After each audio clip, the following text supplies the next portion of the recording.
Hi friends, ನಮಸ್ತೆ. Welcome to my channel interesting information. Friends, ಇವತ್ತು ನಾನು ಈ ವಿಡಿಯೋದಲ್ಲಿ ಎಫಿಡ್ಸ್ ಅಂದರೆ ನಮಗೆ ಗಿಡಗಳಿಗೆ ಕರಿ ಹೇನು ಅಂತ ಏನು ಹೇಳ್ತೀವಲ್ಲ, ಅದು ಬಂದರೆ ಹೇಗೆ ನಿವಾರಿಸೋದು ಅಂತ ತೋರಿಸ್ತಾ ಇದ್ದೀನಿ. ನೋಡಿ, ಇಲ್ಲಿ ನೀವು ನೋಡ್ತಿದ್ದೀರಲ್ಲ, ಇದು ಎಫಿಡ್ಸ್. ಆ್ಯಕ್ಚುಲಿ ಈ ಗಿಡದಲ್ಲಿ ತುಂಬಾ ಜಾಸ್ತಿ ಇತ್ತು. ನಾನು ಈ ವಿಡಿಯೋ ಶೂಟ್ ಮಾಡೋಕ್ಕೂ ಮುಂಚೆ, ಅಂದರೆ ಇದನ್ನು ಇವತ್ತು ಶೂಟ್ ಮಾಡಿದ್ದೀನಿ ಅಂತಂದರೆ, ನಿನ್ನೆ ನಾನು ಈ ಗಿಡದಲ್ಲಿ ಎಲ್ಲ ಎಫಿಡ್ಸ್ನೂ ಹೀಗೆ ಕೈಯಲ್ಲೇ ಕ್ಲಿಯರ್ ಮಾಡಿದ್ದೆ. ಅದರಿಂದ ನಿಮಗೆ ಇಲ್ಲಿ ಸ್ವಲ್ಪನೇ ಎಫಿಡ್ಸ್ ಅನ್ನೋದು ಕಾಣಿಸ್ತಾ ಇದೆ. ನೋಡ್ತಿದ್ದೀರಲ್ಲ, ನಾನು ಹೇಗೆ ಕೈಯಲ್ಲಿ ಕ್ಲೀನ್ ಮಾಡಿದ್ದೀನಿ ಅಂತ. ಇದು ಫಸ್ಟ್ ಸ್ಟೆಪ್.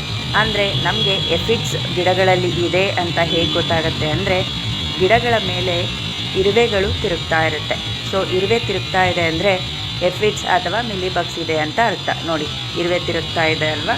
ಸೊ ಇದನ್ನು ರಿಮೂವ್ ಮಾಡೋದಕ್ಕೆ ನಾವು ಫಸ್ಟು ಕೈಯಲ್ಲಿ ಹೀಗೆ ನಾವು ಅದನ್ನೆಲ್ಲ ಕ್ಲೀನ್ ಮಾಡ್ಬೋದು. ಇಲ್ಲ ಕೈಯಲ್ಲಿ ಕ್ಲೀನ್ ಮಾಡೋದಕ್ಕೆ ಇಷ್ಟ ಇಲ್ಲ ಅನ್ನೋರು ಒಂದು ಬಟ್ಟೆ ಆಗಿರ್ಬೋದು, ಇಲ್ಲ ಒಂದು ಪೇಪರ್ನ ತಗೊಂಡು ಎಲ್ಲೆಲ್ಲಿ ಎಫಿಡ್ಸ್ ಇದೆ ಅಲ್ಲೆಲ್ಲ ನಾವು ಚೆನ್ನಾಗಿ ಕ್ಲೀನ್ ಮಾಡ್ಕೊಬೇಕು.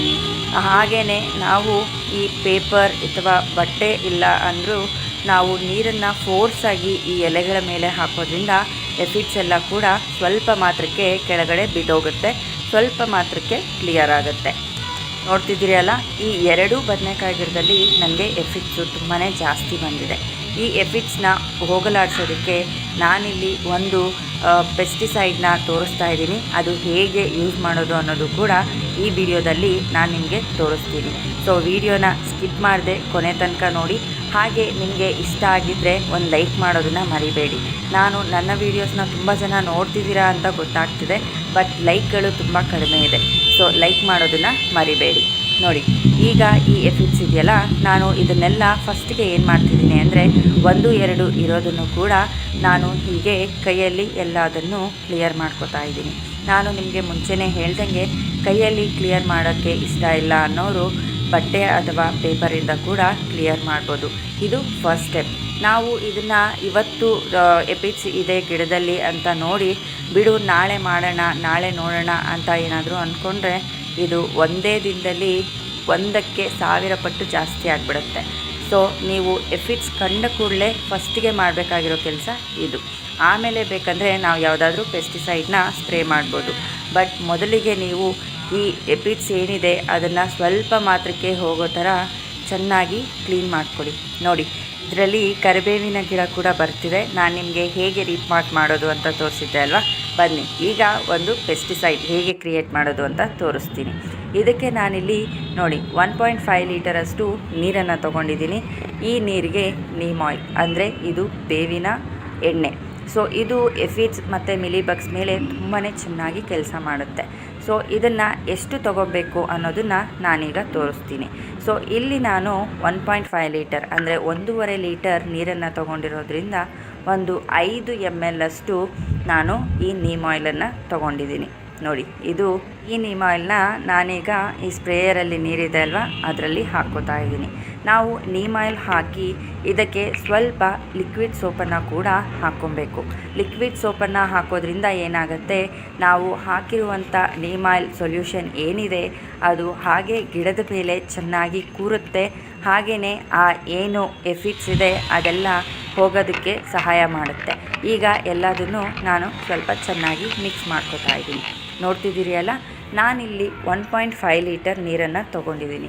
ನೀವು 1 ಲೀಟರ್ ನೀರನ್ನು ತೊಗೊಂಡ್ರೆ 1-2 ml ಅಷ್ಟು ನೀಮ್ ಆಯಿಲ್ನ ತೊಗೋಬೋದು.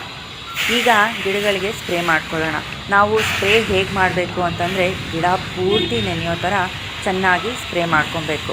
ನೋಡಿ, ನಾನು ನಿಮಗೆ ಇಲ್ಲಿ ತೋರಿಸ್ತಿದ್ದೀನಿ ಅಲ್ವಾ. ಆ್ಯಕ್ಚುಲಿ ಒಂದು ಕೈಯಲ್ಲಿ ಮೊಬೈಲ್ ಇಟ್ಕೊಂಡು ಶೂಟ್ ಮಾಡ್ತಿರೋದ್ರಿಂದ ನಾನು ಚೆನ್ನಾಗಿ ಸ್ಪ್ರೇ ಮಾಡೋಕ್ಕಾಗ್ತಿಲ್ಲ, ಬಟ್ ಫುಲ್ಲು ಸ್ಪ್ರೇ ಮಾಡಿ ನಾನು ನಿಮಗೆ ತೋರಿಸ್ತೀನಿ. ನೋಡಿ, ಎಲ್ಲ ಹಿಂದೆ ಕೂಡ ಚೆನ್ನಾಗಿ ನೆನೆಯೋ ಥರ ನಾನು ಫುಲ್ಲು ಸ್ಪ್ರೇ ಮಾಡ್ಕೊಂಡಿದ್ದೀನಿ. ನಿಮಗೆ ಕಾಣಲಿ ಅಂತ ನಾನು ಮತ್ತೆ ನಿಮಗೆ ತೋರಿಸ್ತಾ ಇದ್ದೀನಿ. ನೋಡಿ, ಹೀಗೆ ನಾವು ಎಫಿಡ್ಸ್ ಇರೋ ಜಾಗನೇ ಅಲ್ಲ, ಎಲ್ಲ ಕಡೆ ಗಿಡ ಪೂರ್ತಿ ನೆನೆಯೋ ಥರ ಚೆನ್ನಾಗಿ ಇದನ್ನು ಸ್ಪ್ರೇ ಮಾಡ್ಕೊಬೇಕು. ಹೀಗೆ ಸ್ಪ್ರೇ ಮಾಡೋದ್ರಿಂದ ಎಫಿಡ್ಸು ತುಂಬಾ ಚೆನ್ನಾಗಿ ನಿವಾರಣೆ ಆಗುತ್ತೆ. ಈ ನೀಮ್ ಆಯಿಲು ತುಂಬಾ ಚೆನ್ನಾಗಿ ಕೆಲಸ ಮಾಡುತ್ತೆ. ಸೊ ನೀವು ಕೂಡ ತಪ್ಪದೆ ಟ್ರೈ ಮಾಡಿ ನೋಡಿ. ಈ ನೀಮ್ ಆಯಿಲ್ನ ಬರೀ ಎಫಿಡ್ಸು ಮಿಲಿಬಗ್ಸ್ ಇದೆ ಅನ್ನುವಾಗಲೇ ಅಲ್ಲದೆ ನಾವು 15 ದಿನಕ್ಕೆ ಇಲ್ಲ 1 ತಿಂಗಳಿಗೆ ಒಮ್ಮೆ ನಮ್ಮ ಗಾರ್ಡನ್ನಲ್ಲಿರುವ ಎಲ್ಲ ಗಿಡಗಳಿಗೆ ಸ್ಪ್ರೇ ಮಾಡಿಕೊಂಡ್ರೆ ಹೀಗೆ ಮಿಲಿಬಗ್ಸು ಎಫಿಡ್ಸು ಬರದೇ ಥರ ನಾವು ಗಿಡಗಳನ್ನ ಕಾಪಾಡ್ಕೋಬೋದು. ನಾನಿಲ್ಲಿ ಎಲ್ಲ ಗಿಡಗಳಿಗೂ 1 ರೌಂಡ್ ಸ್ಪ್ರೇ ಮಾಡ್ತಿದ್ದೀನಿ. ಯಾಕಂದರೆ ಆಲ್ರೆಡಿ ಬದನೆಕಾಯಿ ಗಿಡಕ್ಕೆ ಬಂದಿರೋದ್ರಿಂದ ಬೇರೆ ಗಿಡಗಳಿಗೆ ಬಂದರೆ ಅನ್ನೋ ಕಾರಣಕ್ಕೆ ನಾನು ಎಲ್ಲ ಗಿಡಗಳಿಗೂ ಸ್ವಲ್ಪ ಈ ನೀಮ್ ಆಯಿಲನ್ನು ಸ್ಪ್ರೇ ಮಾಡ್ಕೋತಾ ಇದ್ದೀನಿ. ನಾವು ಯಾವಾಗಲೂ ಅಷ್ಟೇ ನೀಮ್ ಆಯಿಲ್ ಸ್ಪ್ರೇ ಮಾಡುವಾಗ ಚೆನ್ನಾಗಿ ಗಿಡ ನೆನೆಯೋ ಥರ ಚೆನ್ನಾಗಿ ಸ್ಪ್ರೇ ಮಾಡ್ಕೊಬೇಕು. ನಮಗೆ ಈ ಎಫಿಡ್ಸ್ ಏನಿದೆ ಇದು ದಾಸವಾಳ ಗಿಡಗಳಿಗೆ, ಹಾಗೆ ಸೇವಂತಿಗೆ ಗಿಡಗಳಿಗೆ, ಹಾಗೆ ರೋಸ್ ಹೂವಿನ ಗಿಡಗಳಿಗೆ, ಎಲ್ಲ ಗಿಡಗಳಿಗೂ ಸಹ ಈ ಎಫಿಡ್ಸ್ ಬರುವಂಥ ಚಾನ್ಸಸ್ ಇರುತ್ತೆ. ಹಾಗೆ ಬೆಂಡೆಕಾಯಿ ಗಿಡಗಳಿಗೂ ಸಹ ಎಫಿಡ್ಸು ಬಂದೇ ಬರುತ್ತೆ. ಇದರಿಂದ ನೀವು 15 ದಿನಗಳಿಗೆ ಇಲ್ಲ ಅಂದರೆ 1 ತಿಂಗಳಿಗೆ ಒಮ್ಮೆ ಆದರೂ ನೀವು ನಿಮ್ಮ ಗಿಡಗಳಿಗೆ ಹೀಗೆ ನೀಮ್ ಆಯಿಲನ್ನು ಈ ಎಫಿಡ್ಸ್ ಬರೋಕ್ಕೆ ಮುಂಚೆನೇ ಸ್ಪ್ರೇ ಮಾಡಿಕೊಂಡ್ರೆ ನಿಮಗೆ ಯಾವುದೇ ಎಫಿಡ್ಸ್ ಬರದೇ ಇರೋ ಥರ ಗಿಡಗಳನ್ನ ನಾವು ಕಾಪಾಡ್ಕೋಬೋದು. ನಾನು ನಿಮಗೆ ಇದನ್ನು ಸ್ಪ್ರೇ ಮಾಡಿ ಆದಮೇಲೆ ರಿಸಲ್ಟ್ ಕೂಡ ಹೇಗಿದೆ ಅನ್ನೋದು ಕೂಡ ಈ ವಿಡಿಯೋದಲ್ಲಿ ತೋರಿಸ್ತೀನಿ. ಸೊ ತಪ್ಪದೆ ಕೊನೆ ತನಕ ವಿಡಿಯೋದನ್ನು ನೋಡಿ. ನಾನಿಲ್ಲಿ ಎಲ್ಲ ಗಿಡಗಳಿಗೂ ಸ್ಪ್ರೇ ಮಾಡ್ತಿದ್ದೀನಿ. ಇದು ಎಲ್ಲ ಗಿಡಗಳಿಗೂ ಸಾಮಾನ್ಯವಾಗಿ ಬರುವಂಥ ಹುಳಗಳು ಅಂತ ಹೇಳ್ಕೊಬೋದು. ಅದರಿಂದ ನಾನಿಲ್ಲಿ ಟೊಮ್ಯಾಟೊ ಗಿಡ, ಹಾಗೆ ಸೇವಂತಿಗೆ ಗಿಡ, ದಾಸವಾಳ ಗಿಡ, ಹಾಗೆ ಬದನೆಕಾಯಿ ಗಿಡ ಎಲ್ಲ ಗಿಡಗಳಿಗೂ ಇದನ್ನು ಸ್ಪ್ರೇ ಮಾಡ್ಕೋತಾ ಇದ್ದೀನಿ. ನೀವು ಎಫಿಡ್ಸ್ ಬರೋಕ್ಕೂ ಮುಂಚೆ ಸ್ಪ್ರೇ ಮಾಡೋದಾದರೆ ತಿಂಗಳಲ್ಲಿ 1 ಬಾರಿ ಅಥವಾ 2 ಬಾರಿ ಸ್ಪ್ರೇ ಮಾಡಿಕೊಂಡ್ರೆ ಸಾಕಾಗತ್ತೆ. ಈಗ ಎಫಿಡ್ಸ್ ಆಲ್ರೆಡಿ ಗಿಡಗಳಲ್ಲಿ ಇದೆ ಅನ್ನೋದಾದರೆ ಎಫಿಡ್ಸು ಫುಲ್ಲು ನಿವಾರಣೆ ಆಗೋ ತನಕ ಇದನ್ನು ಸ್ಪ್ರೇ ಮಾಡ್ಕೊಬೇಕು. ಅಂತ ಅಂದರೆ ಈಗ ನೋಡಿ, ಇವತ್ತು ನಾನಿಲ್ಲಿ ನೀಮ್ ಆಯಿಲನ್ನ ಸ್ಪ್ರೇ ಮಾಡಿದ್ದೀನಿ ಅಲ್ವಾ. ಸೊ ಸ್ಪ್ರೇ ಮಾಡಿ ಆದಮೇಲೆ 1 ದಿನ ಗ್ಯಾಪ್ ಕೊಟ್ಟು ನೆಕ್ಸ್ಟ್ ಡೇ ಇದನ್ನ ಮತ್ತೆ ಸ್ಪ್ರೇ ಮಾಡ್ಕೊಬೇಕು. ನೋಡಿ, ಇದು ನಾನು ಬೆಳಗ್ಗೆ ಸ್ಪ್ರೇ ಮಾಡಿ ಈಗ ಸಂಜೆ ತೋರಿಸ್ತಾ ಇದ್ದೀನಿ. ನೋಡಿದ್ರಿ ಅಲ್ಲ, ಇಷ್ಟು ಹೊತ್ತಿಗೆ ಎಷ್ಟು ಚೆನ್ನಾಗಿ ಎಫಿಡ್ಸ್ ಎಲ್ಲ ಕ್ಲಿಯರ್ ಆಗಿದೆ ಅಂತ. ಸೊ ಇನ್ನೂ ಒಂದೊಂದು ಅಲ್ಲಲ್ಲಿ ಇದೆ. ನಾನೇನು ಮಾಡ್ತೀನಿ ಅಂದರೆ ನೆಕ್ಸ್ಟ್ ಡೇ ಅಲ್ಲ, ಅದರ ನೆಕ್ಸ್ಟ್ ಡೇ ಅಂದರೆ 1 ದಿನ ಬಿಟ್ಟು 1 ದಿನ ನೀಮ್ ಆಯಿಲ್ನ ಸ್ಪ್ರೇ ಮಾಡ್ತಾ ಇರ್ತೀನಿ. ಸೊ ಈ ಎಫಿಡ್ಸ್ ಎಲ್ಲನೂ ಫುಲ್ಲು ನಿವಾರಣೆ ಆಗೋ ತನಕ ನಾವು ಎಫಿಡ್ಸ್ ಇರುವಾಗ ಸ್ಪ್ರೇ ಮಾಡಲೇಬೇಕು. ಸೊ ಹೀಗೆ ನಾವು ನೀಮ್ ಆಯಿಲನ್ನು ಸ್ಪ್ರೇ ಮಾಡಿಕೊಂಡ್ರೆ ಎಫಿಡ್ಸು ತುಂಬಾ ಚೆನ್ನಾಗಿ ನಿವಾರಣೆ ಆಗುತ್ತೆ. ನೋಡ್ತಿದ್ದೀರಿ ಅಲ್ಲ, ನಾನು ನಿಮಗೆ ವಿತ್ ರಿಸಲ್ಟ್ ತೋರಿಸ್ಬೇಕು ಅಂತ ಸಂಜೆ ಕೂಡ ಬಂದು ಮತ್ತೆ ಇದನ್ನು ಶೂಟ್ ಮಾಡಿದ್ದೀನಿ. ನೋಡಿ, ಎಲ್ಲೂ ಕೂಡ ನನಗೆ ಒಂದು ಎಫಿಡ್ಸ್ ಕೂಡ ಕಾಣ್ತಿಲ್ಲ. ಅಲ್ಲಲ್ಲಿ ಒಂದು ಚಿಕ್ಕ ಚಿಕ್ಕ ಎಫಿಡ್ಸ್ ಇದೆ. ಅದು ಕೂಡ ನೆಕ್ಸ್ಟ್ ಇನ್ನೊಂದು ದಿನ ಸ್ಪ್ರೇ ಮಾಡಿಕೊಂಡ್ರೆ ಅದು ಕೂಡ ತುಂಬ ಚೆನ್ನಾಗಿ ಹೋಗುತ್ತೆ. ಎಫಿಡ್ಸು ತುಂಬಾ ಚಿಗುರಲ್ಲಿ ತುಂಬಾ ಜಾಸ್ತಿ ಇರುತ್ತೆ.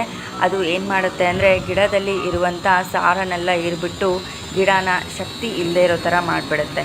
ಸೊ ಎಫಿಡ್ಸ್ ಬರದೇ ಇರೋ ಥರ ನೋಡಿಕೊಂಡ್ರೆ ತುಂಬಾ ಒಳ್ಳೆಯದು. ಸೊ ಫ್ರೆಂಡ್ಸ್, ನಿಮಗೆ ಈ ವಿಡಿಯೋ ಉಪಯುಕ್ತ ಆಗಿದೆ ಅಂತ ಅನ್ಕೋತೀನಿ. ಸೊ ವಿಡಿಯೋ ಇಷ್ಟ ಆಗಿದ್ದರೆ ಲೈಕ್ ಮಾಡಿ, ಹಾಗೆ ಉಪಯೋಗ ಆಗುತ್ತೆ ಅನ್ನೋದಾದರೆ ಬೇರೆಯವರೊಟ್ಟಿಗೆ ಶೇರ್ ಕೂಡ ಮಾಡಿ. ಇನ್ನೂ ನೀವು ನನ್ನ ಚಾನಲ್ನ ಸಬ್ಸ್ಕ್ರೈಬ್ ಮಾಡಿಲ್ಲ ಅಂದರೆ ಸಬ್ಸ್ಕ್ರೈಬ್ ಕೂಡ ಮಾಡ್ಕೊಳ್ಳಿ. Thank you friends. ಮತ್ತೆ ಮುಂದಿನ ವಿಡಿಯೋದಲ್ಲಿ ಸಿಗ್ತೀನಿ. ಬಾಯ್ ಬಾಯ್.